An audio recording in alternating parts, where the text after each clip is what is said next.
इसके साथ कोई बात नहीं, कोई आप जवाब दिया खड़े तो खबर सभी हो जाएंगे। हाँ जी, लाइव है सभी अच्छा सब। अभी कल जैसे कैबिनेट में फैसला किया तो है, शुरुआत तो की है, लेकिन फिर भी जरूर क्वेश्चन करो, थोड़ा फोटो लेना है।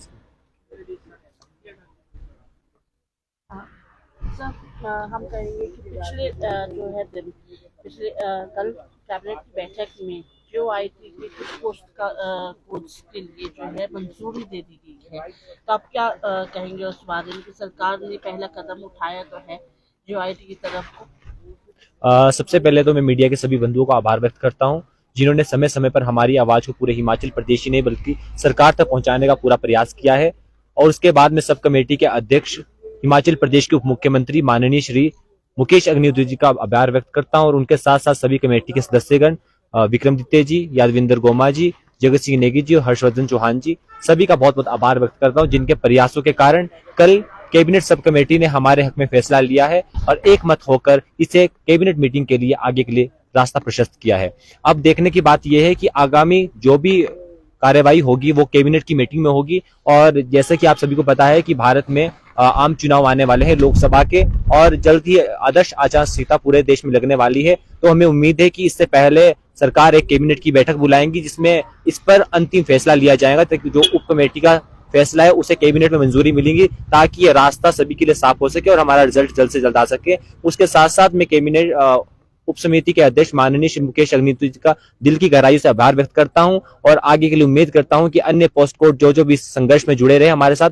आज इस संघर्ष को 29 दिन हो गए, जिसमें हमने बारिश को देखा, तूफान को देखा और ऐसे ऐसे माहौल को देखा जिसकी हमने कभी कल्पना भी नहीं की थी, परंतु जो भी हुआ, जैसा भी हुआ, उसके बाद खुशखबरी जो हमें मिली है उसके लिए हम प्रदेश सरकार का धन्यवाद करते हैं, और उम्मीद करते हैं कि आगामी समय में और पोस्ट कोड जैसे हमारे साथ ड्राइंग मास्टर 980 है, JIT 939, 903, 971 और अन्य जितने भी विभिन्न पोस्ट कोड है उन पर भी उप समिति अपना फैसला देंगी, और युवाओं के हक में वो फैसला होगा, और जल्द से जल्द सभी के रिजल्ट किसी भी एजेंसी के द्वारा निकाले जाएंगे। मैं एक बार पुनः हिमाचल प्रदेश सरकार का, मुख्यमंत्री हिमाचल प्रदेश श्री सुखविंदर सिंह सुक्खू जी का और उप समिति के अध्यक्ष श्री मुकेश अग्निहोत्री जी का दिल की गहराइयों से आभार व्यक्त करता हूं, अपने अभिभावकों की तरफ से, अपने शुभचिंतकों की तरफ से। अभी जैसे कि आगे को आपने कहा कि आप जानना चाहेंगे, लोकसभा के जो चुनाव भी आ रहे हैं और अभी आप लोग जिस तरह से धरना प्रदर्शन में भी बैठे हुए, क्या आप अभी भी धरना प्रदर्शन में रहेंगे या जो है कुछ समय बाद जैसे कि अब वो फैसले शुरुआत हो गई है जो आईटी की तरफ से भी सरकार की तरफ से? जो शुरुआत हुई है सुखद है, परंतु संघर्ष हमने 29 दिनों तक देखा है, तो हम देखना चाहते हैं कि जो 2-3-4 दिनों के अंदर कैबिनेट की मीटिंग हो उसमें हमारे लिए अंतिम मोहर लगे। उसके बाद हम सचिवालय में जाकर माननीय मुख्यमंत्री जी का आभार व्यक्त करेंगे, उप समिति के अध्यक्ष का आभार व्यक्त करेंगे और सभी जितने भी सचिवालय में कर्मचारी है उनका मुंह मीठा करवाएंगे, ताकि जो अंतिम मोहर है, जो अंतिम फैसला है कैबिनेट की मीटिंग में ही होना है, उसको हम देखना चाहते हैं। तब तक हमारा कम्युनिकेशन जारी रहेगा।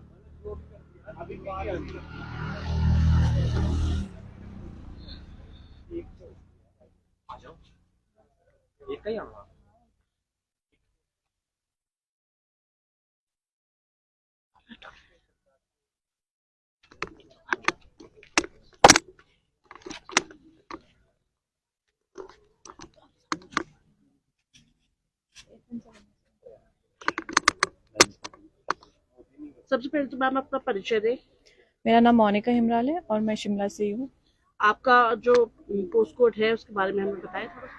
मेरा पोस्ट कोड भी JOA 817 है और 939 भी है। तो सबसे पहले तो आप लोग मीडिया का भी थैंक यू कि आप लोग हर टाइम हमारे साथ यहाँ पे थे, चाहे बारिश थी या तूफान था। आप लोगों की वजह से सभी को पता चला कि हमारा पोस्ट कोड क्या था और इसमें क्या क्या कमियां थी और क्यों हमारा रिजल्ट नहीं निकाला जा रहा था। दूसरा, कल की कैबिनेट की मीटिंग के बाद हम लोग प्रदेश सरकार को भी थैंक यू बोलना चाहेंगे कि एटलीस्ट उन्होंने एक स्टेप तो लिया कि हम लोग एक स्टेप आगे गए कि आगे फर्दर प्रोसेस को जो है रिज्यूम किया जाए। हम लोग अभी भी प्रदेश सरकार से यही उम्मीद करते हैं कि हमारा जो कोड ऑफ कंडक्ट से पहले कैबिनेट की मीटिंग करवाई जाए और एटलीस्ट हमारा प्रोसेस को स्टार्ट करने के लिए एक ऑफिशियल नोटिफिकेशन निकाली जाए ताकि हम लोग आगे अपना रिजल्ट का वेट कर पाए। जिस तरह से अभी हिमाचल में जो है लोकसभा के चुनाव भी आने वाले हैं और उससे पहले जो है आचार संहिता लगने वाली है। आचार संहिता लगने जो है अभी भी एक जो है कि हम कहें कि बीच में रुकावट है। अगर आचार संहिता लगने से पहले जो है फैसला ले लिया जाता है, आगामी जो भी कैबिनेट की मीटिंग होती है उसमें जो है इस मुद्दे को जो है एजेंडा की तरह रखा जाएगा और उसमें क्या फैसला लिया जाएगा, आप उसके बारे में क्या कहेंगे कि रुके हुए हैं, आप अभी भी इंतजार कर रहे हैं कि कब तक उसमें है मोहर लगा दी जाए? हम लोग सिर्फ यही चाहते हैं कि हमारा कोड ऑफ कंडक्ट से पहले एक कैबिनेट की मीटिंग हो ताकि उसमें इतना तो बोला जाए कि हमारे प्रोसेस को रिज्यूम करने के लिए एक ऑफिशियल नोटिफिकेशन निकाली जाए।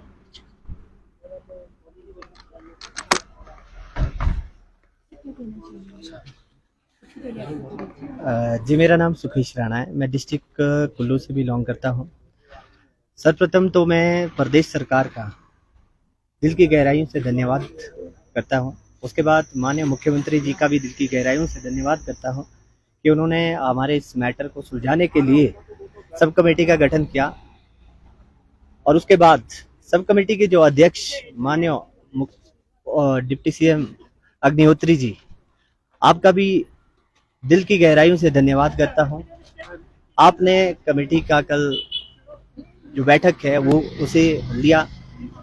आपके घर में इतनी ट्रेजेडी होने के बावजूद भी, उसके बावजूद भी आपने हजारों अभ्यर्थियों का दुख दर्द, हमारी पीड़ा को समझा। उसके लिए मैं आपका दिल की गहराइयों से आभार व्यक्त करता हूँ। उसके बाद जितने भी हमारे कमेटी के सदस्य हैं, टीका साहब, नेगी जी, हर्षवर्धन जी, गोमा जी, सबसे मुलाकात हुई थी। परसों टीका साहब से इवनिंग के टाइम में मुलाकात हुई थी तो उन्होंने पूर्ण रूप से हमें आश्वस्त किया था कि कल या परसों हम आपके इस डिसीजन पे निर्णय लेने वाले हैं। तो हमें विश्वास था। और कल मॉर्निंग के टाइम में पहले हर्षवर्धन जी से मुलाकात हुई थी। उन्होंने भी यही कहा था कि हम शाम को इस पे बैठक कर रहे हैं और निर्णय जरूर ले लेंगे। उसके बाद अग्निहोत्री जी से भी मुलाकात हुई, जाते जाते ही हुई, खड़े खड़े हुई। फिर बिल्कुल जैसे उनसे मुलाकात हुई, मैं पूर्ण रूप से आश्वस्त था कि नहीं, आज हमें कोई अच्छी न्यूज आने वाली है। 2 दिन पहले दिल की धड़कनें बहुत तेज हुई थी, बहुत ही इमोशंस मेरे निकल गए थे। मुझे रोना भी आया, मैं रोया भी। जिस तरीके से मुझे ये लग रहा था कि 28-29 दिन हो गए हैं यहाँ पे बैठे बैठे कि अब ऐसे जाना पड़ेगा 4-5 दिनों के बाद, कोड ऑफ कंडक्ट से पहले हमें ऐसे जाना पड़ेगा बिना रिजल्ट लिए, तो बहुत ही दुख हो रहा था। बट जिस तरीके से कल सुबह अपने अग्निहोत्री जी से मुलाकात हुई और उन्होंने पोलाइट वे में हमारा जितना भी मैटर है उसे समझा और जो ज्ञापन दिया था उसे भी उन्होंने पढ़ा, तो उन्होंने उसे समझने के बाद, उसे पढ़ने के बाद, हमारी बातों को सुनने के बाद यही कहा, बेटा शाम को इसके ऊपर डिसीजन जरूर लेंगे। तो पूरे दिन में हम आश्वस्त थे कि शाम को हमारे इस जो ये मैटर अटका पड़ा हुआ है इस पे डिसीजन आ जाएगा। आपके माध्यम से घर में बैठे मेरे जितने भी साथी हैं जो यहाँ पे आए, जिन्होंने हमारा सहयोग दिया, कंधे से कंधा मिलाकर जो हमारा एकम कंचन चला, हमारा योगदान दिया, और जितने भी हमारे भाई साथी है जो नहीं आ पाए और उन्होंने हमें फाइनेंशियल सपोर्ट किया, उनका भी दिल की गहराई में धन्यवाद करता हूँ। और जितने भी हमारे यहाँ पे लेडीज है जो हमारे लिए खाना बनाते थे, उनको भी मैं दिल की गहराइयों से धन्यवाद करता हूँ कि खराब मौसम होने के बावजूद भी, इतनी यहाँ से तेज बारिश हो रही थी, बर्फबारी हो रही थी, तूफान आ रहा था, उसके बावजूद भी वो यहाँ पे पहुंचे थे। उन्होंने हमें खाना प्रॉपर तरीके से बनाते थे। और गुरुद्वारा शिमला का भी मैं धन्यवाद करता हूँ कि उन्होंने हमारे दुख दर्द पीड़ा को समझा और कम अमाउंट में हमें वहाँ पे रूम प्रोवाइड किए, उसका भी मैं दिल की गहराइयों से धन्यवाद करता हूँ।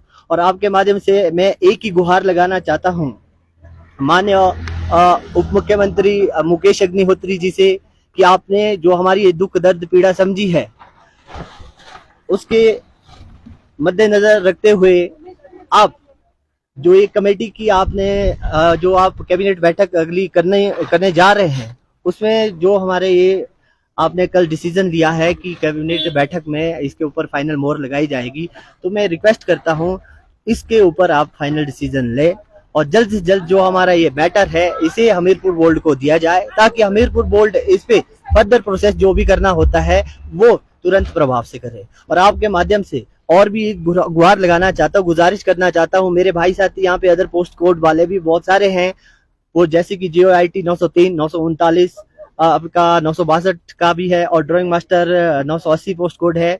तो मैं गुजारिश करता हूं, मैं उस दुख दर्द पीड़ा को समझ सकता हूं कि मैं भी खुद 35 साल का हो चुका हूं, 36 में लगा हूं, ओवर एज हो चुका हूं, 4-5 सालें बर्बाद हो चुकी है। तो मैं इनका दुख दर्द भी समझता हूं कि किस मेहनत से, किस परिश्रम से पेपर पास करना होता है। 3-4 साल की मेहनत होती है, रातों की नींदें हराम की होती है, फिर जाके ही पेपर पास होता है। पेपर पास करने के बावजूद आपके हमीरपुर बोर्ड में टाइपिंग टेस्ट देनी होती है। टाइपिंग टेस्ट देने के लिए लगभग 6-7 महीने तैयारी करनी होती है, अदरवाइज वहाँ पे हाथ कांप जाते हैं, टाइपिंग टेस्ट क्लियर नहीं कर सकते। उसके बाद डॉक्यूमेंटेशन का प्रोसेस होता है, वो भी हमारा कंप्लीट हो चुका है।